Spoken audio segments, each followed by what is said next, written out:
And ito na nga ang toy na re-review natin for today. This is the Evangelion X YOLO Park Evangelion Prototype -00 from their AMK series. And before we start sa ating review, special shoutout muna sa YOLO Park for sending us this Evangelion kit for us to review here on our channel. Once again, YOLO Park, thank you so much! And as you can see here, ganito ang klase ang packaging niya. Meron sa harap, nandito yung pinaka-picture ng ating model kit. And at the back, nandito pa yung mga iba pa niyang model kit na available, and also the manual na naka-indicate ng agad dito kung paano natin siya ma-assemble, and yung mga parts and accessories ulit included sa loob and sa side. Itsura niyan, may product shot lang tayo dyan.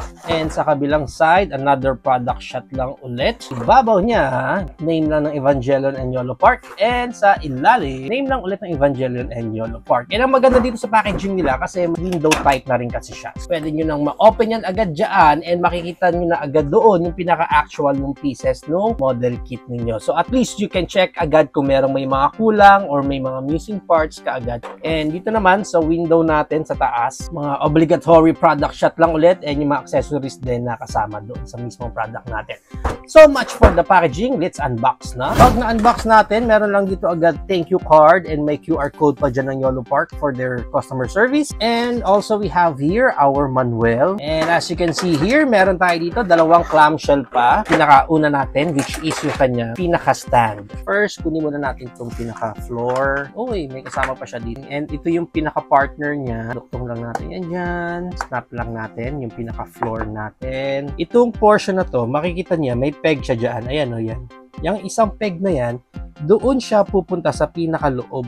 Yun, doon. So, ipapasok nyo na siya kaad dyan bago nyo i-snap itong part na to. So, pag naka-ready na siya doon, once na na-snap nyo yan, dapat itong pinaka-line natin dito yan. Dapat mag-a-align siya dyan.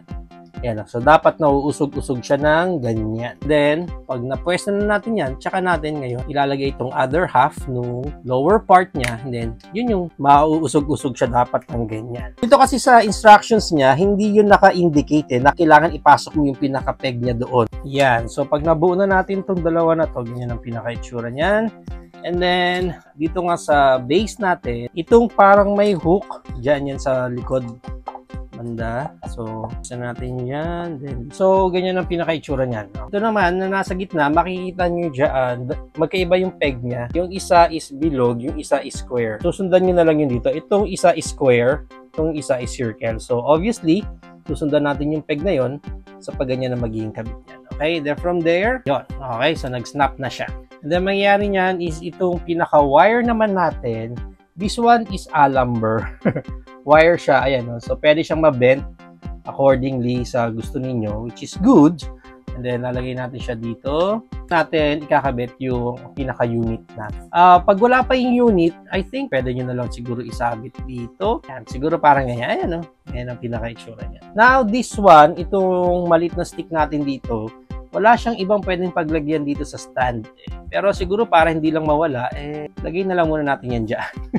Para lang hindi siya mawala. So, check natin yung pinaka-itsura ng stand natin. Yan, yung itsura niyan. Maganda rin yung details niya dito sa ilalim. And sa ilalim, wala na. And then, sa side, ganyan ang itsura niyan sa side. Ito na yung ating pinaka-stand. Lagay muna natin siya dyan. Now, let's proceed na dito sa ating pinaka-main unit. Na naka-clamshell pa, kaya i-unclam na natin yan. And kompleto naman yung parts nung pinaka-main unit natin dito. Kaya right now, it's assemble time!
na yung ating prototype-00. And based on my experience sa pag-assemble sa kanya, may mga challenging lang na parts, especially pagdating dito sa neck part. Kasi may mga pegs siya na medyo naiipit na doon na yun yung magiging challenge yun na maipasok siya doon mismo sa pinaka-pegs niya. Pero other than that, madali lang ulit siyang buuhin. Kaya right now, check na natin details niya. Akala mo may pipe light kasi dito may color green and para transparent yung plastic niya. Parang wala. And also, hindi din siya battery operated. So, walang light. I think, kung nagko-custom ka, magagawa mo ng paraan yan para malagyan siya ng LED dun sa loob para mas umilaw yung mata niya. Which is mas maganda. Pero other than that, ito pa yung pinaka-details niya sa front. Yan. Ganda. Sa likod niya, yan o. Ganda o. Ooh, nice. Pinaka-likod niya. Ito yung sa side. Yan ang itsura niyan. And sa kabilang side. Yan. And sa ilalim niya. Ooh, ganda nung sa paa niya sa ilalim. Okay, and para sa kanyang articulation, sa head niya, up and down niya na ganyan. Ganda nung up and down niya. Of course, naro-rotate niya ng ganyan. Since naka-ball joint niyan, meron siyang peg doon sa taas ng neck and dito sa lower neck niya. And yung kanyang creed moment, ang ating arms wide open, kayang-kaya, walang problema. Also, since naka-ball joint yon, na-rotate niya ng ganyan. And yung kanyang shoulder pad, yan, naka-ball joint din yun dyan. So, meron din siyang movement. Wala siyang any bicep rotation, pero dito sa may pinaka-elbow niya, nandun yung rotation niya kasi yun yung connection natin, which is, naka-double joint yan para sa kanyang elbow bend. Yan o, ganda ng elbow bend niya. Diba? And then, pagdating sa kamay niya, ball jointed din yan, so naro-rotate yan na ganyan. Pagdating din sa body niya, since divided siya ng 3 parts dyan, actually, pang-4 yung crotch niya. May konting movement siya dito sa upper yan. And then, dito pagdating sa abdomen niya, dito yung pinaka-movement niya. Nandyan yung ball joint niya. So, nasa-swivel pa yan ng ganyan. And dito sa may lower ng abs niya, may konting movement pa rin dyan. Pagdating sa legs niya, wala siyang Van Damme split kasi tumatama na itong area na to. I think pwede nyo siyang mabigyan ng split hanggang ganyan. Kung isa-side nyo lang yung legs niya, hanggang ganyan lang. Wala siyang Van Damme split. Pero, yan yung high kick niya, which is ang ganda, sobrang taas. And then yung back kick niya, ganyan naman. Also, dito sa pinaka-area na to, nabababa, pinaka-part natin dyan. So, mayroon din siyang movement dyan, up and down. So, pwede mong maibaba yung legs niya ng ganyan or maangat ng ganyan. Sad to say, wala siyang rotation dito sa thigh area niya kasi isang buo to nung inassemble natin itong legs niya. Kaya wala siyang rotation dyan. Even dito sa knees niya, wala siyang rotation. Pero yung pinaka-bent niya dyan, double jointed din yung knees niya. Kaya ang ganda nung pagkaka-bent ng knees niya. Ang ganda oh! Ganda, okay. Itong knee pads niya, yan, nagagalaw din yan. Up and down. Pagdating dito sa upper part ng paa niya, may up and down din tayo dyan. Although, pag sinagad niyo yung pagkaka-up ng paa niya, baka matanggal na itong pinaka-cover niya dito. Itong yellow na. Kasi naka-ball joint lang din yan. Kaya may movement din siya, pero medyo mabilis siya matanggal kasi malit lang yung ball joint. And then dito sa pinakababa ng paa niya, yan, may movement din tayo dyan. May swivel din tayo left and right. And pagdating dito sa kanyang pinaka-toes, may movement pa rin tayo dyan. Ayan, natataasin ng ganyan and nabababa, which is good. Para sa kanyang iba accessories pa ng hands, tanggalin muna natin ito. Yung dalawa na yan. And then, ilalagay natin yung mga alternate hands niya. 3 yung alternate hand niya. Yun nga, medyo open, relaxed hands. Ganyan na itsura niyan. We also have here yung parang mananampal. Ayan, open palm na hand. Pinaka-itsura naman yan.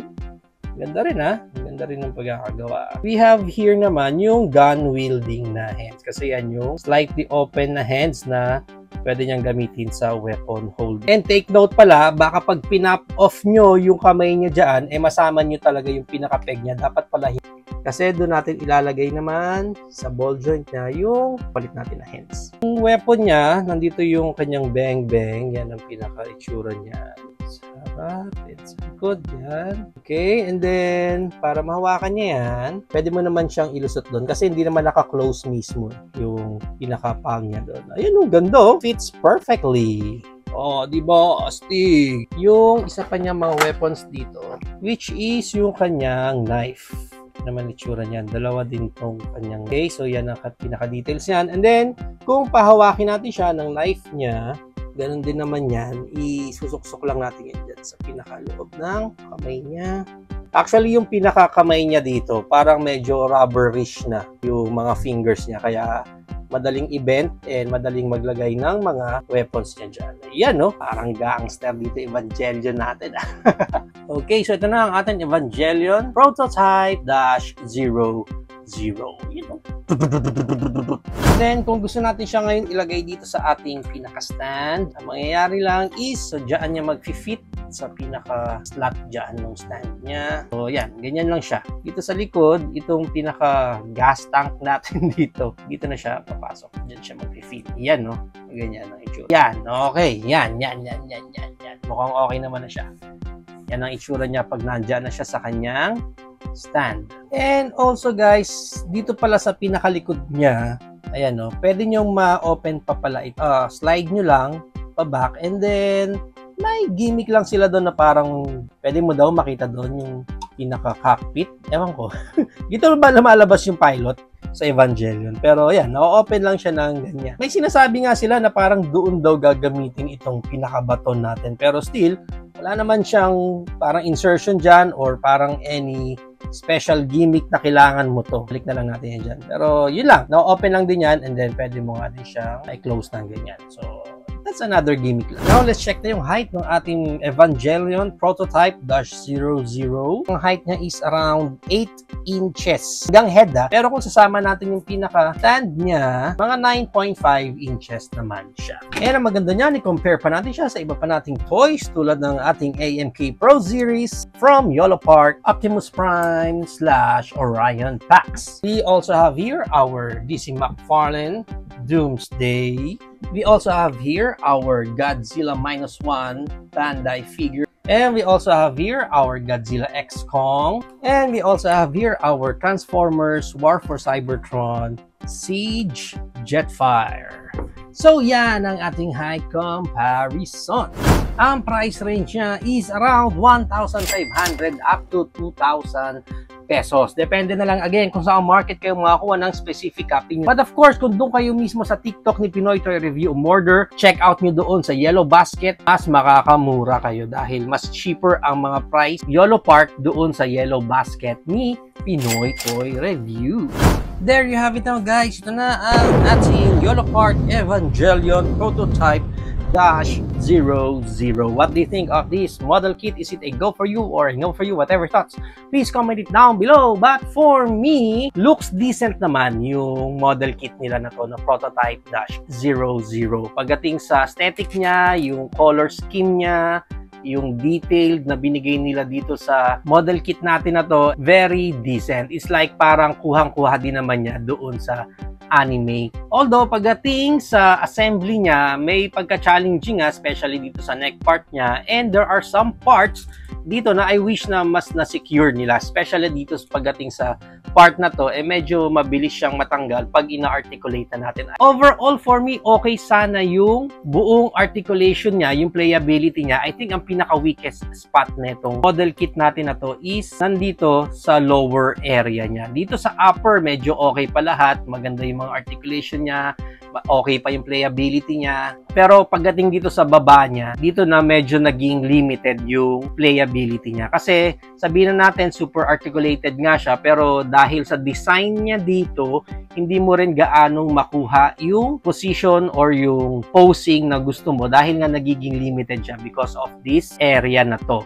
So there are times na magpa-pop off pa yung legs mo kasi parang gusto mo pang i-open pa mismo yung pinaka-legs niya. Kahit nga na-extend niya ng ganyan, hindi gaano malaking tulong, kundi medyo limited lang talaga pagdating sa area na to. Especially, hindi sila nagbigay ng leg rotation or any rotation sa thigh, sa knees. Kaya, ang tendency nun, limited talaga yung pinaka-articulation natin. I think kung nabigyan nila ng rotation or mas naayos nila yung articulation, especially dito sa part na to, sa legs niya, mas magiging maayos yung playability or posing na magagawa natin para dito sa model kit natin na to. Overall, for me, still a decent model kit, especially if you're a fan ng Evangelion. I think it would be cool pa rin na mai-include nyo to sa pinaka-anime collection ninyo, especially pag naisama nyo na siya dyan sa mga display ninyo. Pag na-customize nyo pa siguro to and then nalagyan nyo pa ng mga LED light yan, ang ganda rin yan sa display ninyo.